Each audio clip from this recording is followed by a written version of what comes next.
Hey guys, welcome back to our channel Logic to Code. So in this video I'll be solving merge intervals problem.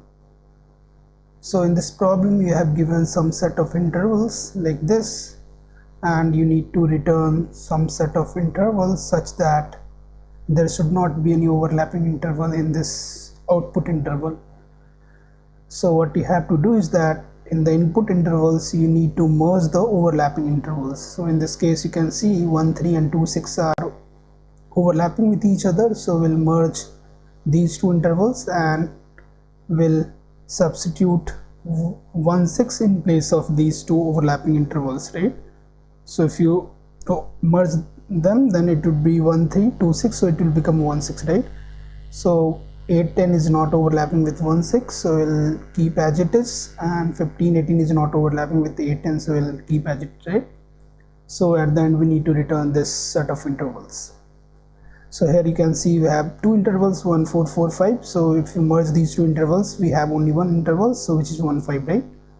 So what I'll do is that, so in this case we have to return vector of vector. So I'll make a result vector of vector, and at the end I'll just return this. So as we don't know how to process these intervals, so let's say this is your first interval, this is your second interval, so this is your second interval, right? So this is your third interval, right? So this is your fourth interval. So we don't know how to start processing these intervals. So what I'll do is that I'll sort these intervals on the basis of start time. So if you sort on the basis of start time, the first interval would be here, and the second interval start time would be greater than this, right? So this would be like this, and the third interval start time would be after this, right? Fourth interval start time would be like this. So in this way we can make this problem little easier to process. So let me first sort this particular interval on the basis of start time. So how we can sort this? So I'll just call the inbuilt sort function to sort this. So it will sort this interval on the basis of its start time. So let me make one variable n, which essentially stores the size of this interval, right? So this will have the total number of intervals in this intervals vector, right? So this would be the base case. Let's say if n equals to 0, which means if we don't have any intervals, then we just return the empty result, right? So now what I'll do is that after sorting these intervals, so now we know that all the intervals are sorted on the basis of start time, right? So we know this would be our first interval, right? So after the second interval onwards, what I'll do is that we'll check whether this second interval is like this, right, or like this, right? So in this case this interval is overlapping, but in this case this interval is not overlapping, right? So if this is the case, so in that case we have in the result set the start would be going to this and end would be not this. So it will go and we'll check that till which interval we are having the overlapping intervals, right? So there could be like two cases. So this would be either this way or this way, right?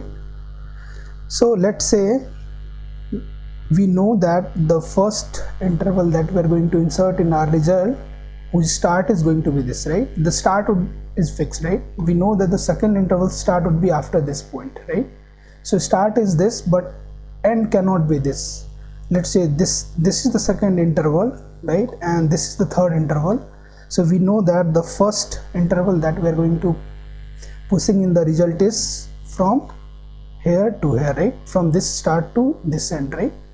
So we know the start of the first interval that we are pushing in the result, but we don't know the end, right? And for getting end we need to check the successive intervals, right? So for that we need to make two variables. So let me make start. So start, we know that start is always going to be the start of first interval, right? And let's say this is the end, So and is, let's say we don't know what would be the end, so initially I'll just put the end of first interval, right?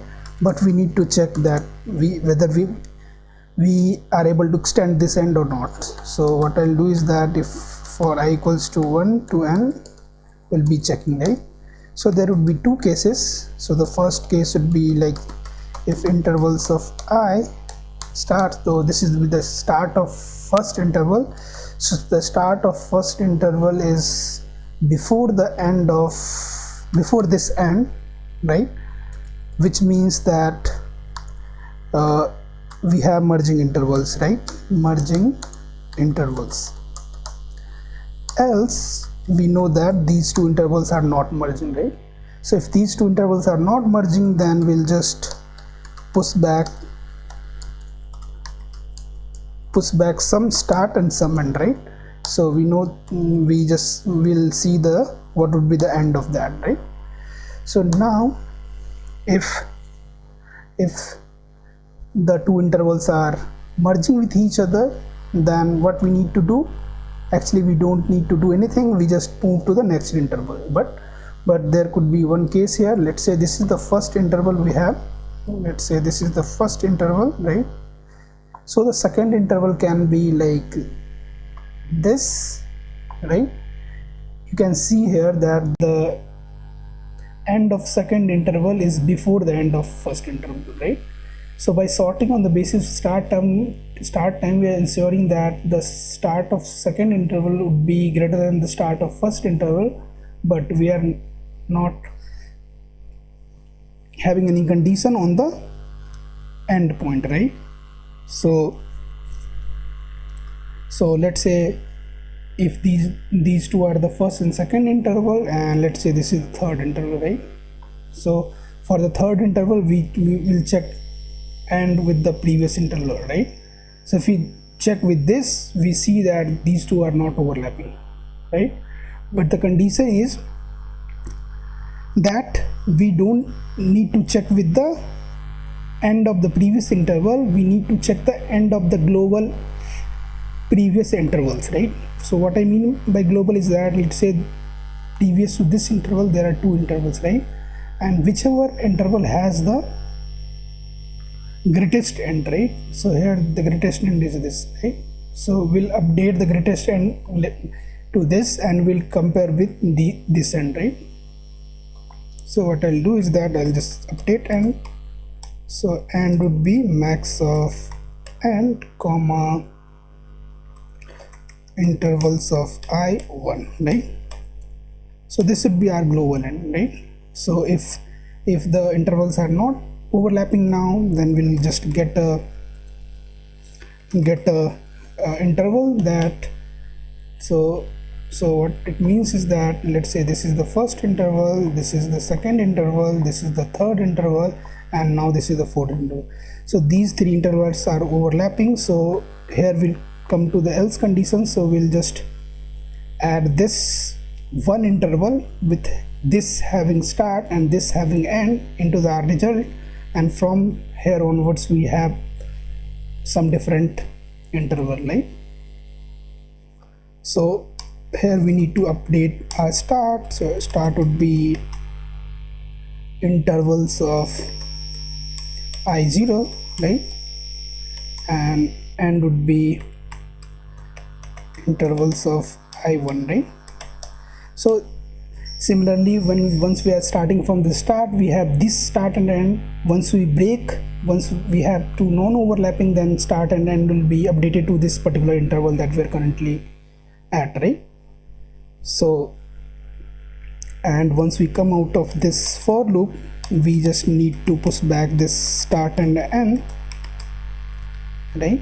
So start and end. So that's it, and at the end we just return our result, right? So let me just run this code and see whether this is working or not. So it's giving error, and what is the error? Expected this after expression.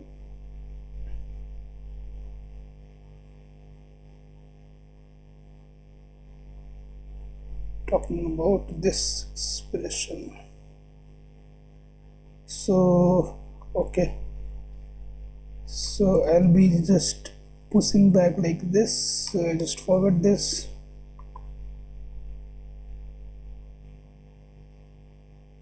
So yes, now let me just submit this. So yeah, it got accepted. So if you have any doubt in this question, you just rewatch this video, and I hope you'll be able to understand the concept. So if you like our content, make sure to subscribe this channel and don't forget to like this video. Thank you. Have a nice day.